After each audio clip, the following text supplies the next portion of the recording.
예수님이 마지막 시대를 설명하시며 다니엘서를 지목하셨습니다. 그리고 그 예언은 AD 70년에 이미 한 번 성취되었고 지금 다시 마지막 성취를 향해 다가오고 있습니다. 안녕하십니까? 오늘 말씀드릴 내용은 제가 처음 유튜브에서 만들기 시작한 성경의 인물들이라는 재생 목록에서부터 시작됩니다. 그때 저는 가벼운 마음으로 성경 예언 속에 등장하는 키루스 대왕, 알렉산더 대왕, 한니발 같은 명장들의 이야기를 소개했습니다. 그리고 옛 인물뿐 아니라 히틀러나 나폴레옹 같은 현대 인물까지도 그 배경에는 성경 예언이 흐르고 있다는 것을 보여드리고 싶었습니다. 그러던 중 성령 하나님의 감동으로 저는 다니엘서 11장을 올리게 되었고 그때부터 제목을 미리 쓴 세계사로 바꾸었습니다. 오늘 말씀은 이전에 올렸던 내용을 알고 계시면 더 쉽게 이해가 되는 부분입니다. 하지만 혹시 처음 시청하시는 분도 계실 것이기에 성령 하나님께서 여러분 각자의 마음에 깨달음을 주시기를 기도드립니다. 예수님이 직접 강조하신 책 다니엘서 마태복음 24장에서 예수님은 단 한 권의 성경책을 특별히 언급하십니다. 바로 다니엘서입니다. 마태복음 24장 15절에서 예수님은 이렇게 말씀하셨습니다. 선지자 다니엘이 말한 바 멸망에 가증한 것이 거룩한 곳에 선 것을 보거든 읽는 자는 깨달으라. 이 말씀은 제자들의 질문에 대한 대답이었습니다. 제자들은 두 가지를 물었습니다. 예루살렘이 언제 멸망하는가? 주님이 다시 오시는 세상 끝에는 어떤 일이 일어나는가? 예수님은 그 두 질문에 답하시면서 다니엘서를 직접 인용하신 것입니다. 마태복음 24장을 쉽게 설명해 준 누가복음 21장, 마태복음 24장의 내용을 더 풀어서 쉽게 기록한 책이 누가복음 21장입니다. 이곳에서는 제자들이 예루살렘 멸망에 관한 질문만 한 것으로 기록되어 있습니다.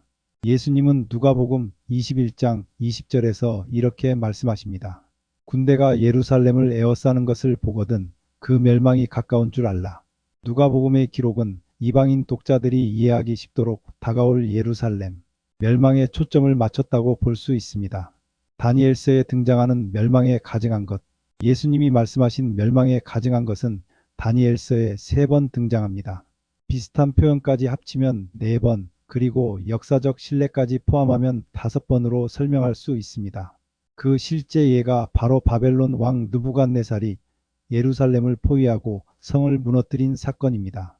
다니엘서 9장 27절에 AD 70년의 성취, 잠포하여 미운 물건이 날개를 의지하여 설 것이며 여기서 말하는 잠포한 미운 물건은 멸망에 가증한 것입니다. 이 예언은 AD 70년 로마 장군 티투스가 예루살렘을 함락했을 때 정확히 성취되었습니다. 다니엘서 11장 31절은 AD 70년 재확인, 군대가 성소를 더럽히며 멸망케 하는 미운 물건을 세울 것이며 여기서도 동일하게 멸망에 가증한 것을 말합니다. 이 역시 티투스의 예루살렘 침공을 예언한 것입니다. 그러므로 다니엘 9장 27절과 다니엘 11장 31절의 이 두 예언이 누가복음 21장 20절에서 다시 설명되었고 AD 70년에 정확히 이루어진 것입니다. 그렇다면 예수님의 재림 전에 나타날 멸망에 가증한 것은? 그 답은 다니엘서 마지막 장인 다니엘서 12장 11절에 있습니다. 매일 드리는 제사를 폐하며 멸망케 할 미운 물건을 세울 때부터 1290일을 지낼 것이요. 기다려서 1335일까지 이르는 그 사람은 복이 있으리라. 여기에 나오는 멸망케 할 미운 물건은 마지막 시대의 멸망에 가증한 것입니다.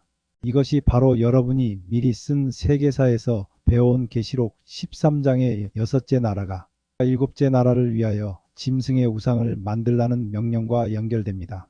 그리고 그 우상이 세워지고 그 우상에게 절하지 않는 자를 죽이라는 법령이 내려질 때 멸망에 가증한 것이 완성되는 순간입니다. 그때부터 성경은 1290일과 1335일이 시작된다고 말합니다. 1290일과 1335일은 무엇인가? 현대 날짜로 계산하면 1290일은 3년 6개월 15일이며 1335일은 3년 8개월입니다. 멸망케 할 미운 물건을 세울 때부터 1290일을 지낼 것이라는 말씀에 있는 것처럼 1290일 동안은 사탄이 극심하게 활동하는 시기입니다. 매매 금지와 예수 믿는 자들을 죽이는 법령과 우상에게 생기를 주어 경배하지 않는 자를 죽이며 짐승의 표 강요하기 때문에 신실한 성도들이 순교하는 시대입니다. 사람들은 이 시대에 예수 믿는 사람을 죽이는 것이 하나님을 위한 일이라고 생각하게 될 것입니다. 기다려서 1335일에 이르는 자는 복이 있다. 라는 성경 말씀은 1290일이 끝나고 45일 후 주께서 강림하시는 시점에 도달하게 됩니다. 아직은 쉽게 마음을 요동치게 할 때가 아닙니다. 열심히 하나님을 섬기며 날마다 회개하며 묵묵히 교회에서 맡기신 일을 소화하며 주의 종과 함께 하나님의 일을 해야 할 것입니다. 때가 되면 성령 하나님께서 직접 말씀하실 것입니다. 때가 되면 누가복음 21장 26절로 28절의 말씀을 기억해야 할 것입니다. 사람들이 세상에 임할 일을 생각하고 무서워함으로 기절하리니 이는 하늘의 권능들이 흔들리겠습니다. 그때에 사람들이 인자가 구름을 타고 능력과 큰 영광으로 오는 것을 보리라. 이런 일이 되기를 시작하거든 일어나 머리를 들라 너희 구속이 가까이 왔느니라. 요한복음 16장 13절 그러하나 진리의 성령이 오시면 그가 너희를 모든 진리 가운데로 인도하시리니 장래 일을 너희에게 알리시리라. 그런 날이 속히 오기를 고대합니다. 요한계시록 22장 20절 이것들을 증거하신 이가 가라사대 내가 진실로 속히 오리라 하시거늘. 아멘. 주 예수여 오시옵소서. 아멘.